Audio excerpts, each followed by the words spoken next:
السلام علیکم ورحمۃ اللہ۔ ابھی اپنے واک اور ایکسرسائز کے راؤنڈس پہ تھا اور کچھ پودوں کو کل سے پرسوں سے آج بھی اسے پایا بہت ہی دکھی اور اس کی جناب حالت بڑی خراب، پتلی، خشک ہو رہے ہیں، سوکھ رہے ہیں۔ تو ڈسکشن چل رہی تھی کہ ایسا کیوں ہو رہا ہے، کیونکہ یہ ہارڈ سیزن ہے۔ اس سیزن میں گرمی بہت زیادہ ہوتی ہے، پانی کی طلب بہت زیادہ، اور ایک ٹائم جو میرے ساتھ واک کرنے والے ہیں ان کی کئی 2-3 دفعہ میں نے یہ بھی سنا کہ ان کے ہاں پانی کی بڑی کمی ہے، اور فجر کی نماز کے لیے، وضو کرنے کے لیے وہ اکثر اپنے مسجد آ کے پھر یہاں کر لیتے ہیں۔ تو میں نے کمپیریزن کی کہ میرے گھر کے ارد گرد جو پارک ہے، جو گرین بیلٹ ہے، وہ کافی بڑا ہے اور وہاں کی گرینری بھی بڑی اچھی ہے، لیکن ہمارے ہاں پانی کی شکایت نسبتاً کم ہے۔ اس کی وجہ کی جا سکتی ہے، اس کی انالیسس کی اور معلوم یہ پڑا کہ پانی جب یہاں سوسائٹیوں میں آتا ہے تو اس کی ایک پراپر ٹائمنگ شیڈیول ہوتی ہے جس میں موٹر چلتی ہے، اور اس دوران وہ جو پانی ہے وہ آپ کے جو انٹرنل ٹینکس ہیں، جو اوپر ہیں یا جو نیچے ہیں، اسے بھرتے ہیں، اور آپ ان لمحات میں ان پانی کو یوز کرتے ہیں جبکہ سوسائٹی کے موٹر نہیں چل رہے ہوتے۔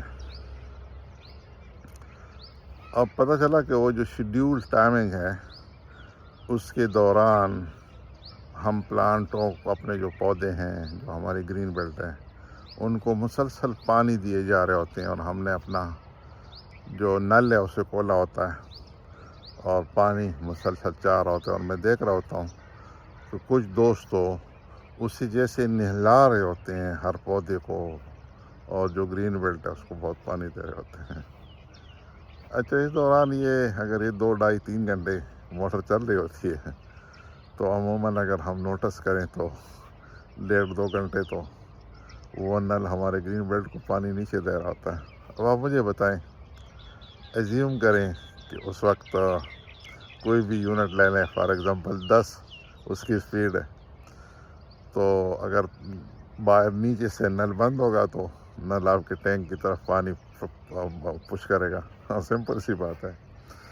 لیکن اگر آپ نے نیچے نل کھولا اور آپ گرین بیلٹ کو پانی دے رہے ہیں تو آپ بتائیں، پھر اوپر تو پانی نہیں جائے گا۔ تو جب اوپر پانی نہیں جائے گا تو جب بھی آپ فجر کی نماز کے لیے اٹھیں گے تو آپ کی ٹینکی میں پانی نہیں ہوگا، سمپل سی کہانی ہے۔ تو اس مسئلے کو ایڈریس کرنے کے لیے اپنے لائف میں تھوڑی سی ریگولیرٹی لانے کی ضرورت ہے۔ میں دیکھتا ہوں شکایتیں بہت زیادہ ہوتی ہیں، لیکن ہم سلوشن کی طرف نہیں بڑھتے۔ اس لیے یہ جو گرمیوں کا سیزن ہے، اس میں اپنا اور اپنے پودوں دونوں کا خیال رکھنے کے لیے آپ کو اپنی زندگی میں تھوڑی سی ریگولیرٹی لانے کی ضرورت ہے۔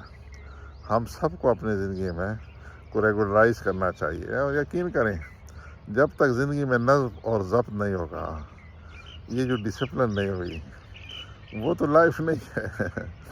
مثلا انسان اشرف المخلوق کیوں ہے؟ کیوں ہم اشرف المخلوق ہیں؟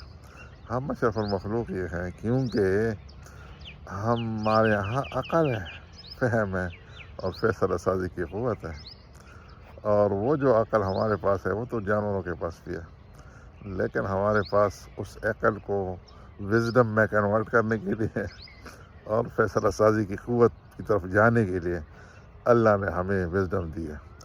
اس لیے دعا کیجیے اور اپنی زندگی میں آسانیاں لائیں، تکالیف سے اپنے آپ کو دور رکھیں، فٹ رہیں اور خوش رہیں۔ السلام علیکم ورحمۃ اللہ۔ وعلیکم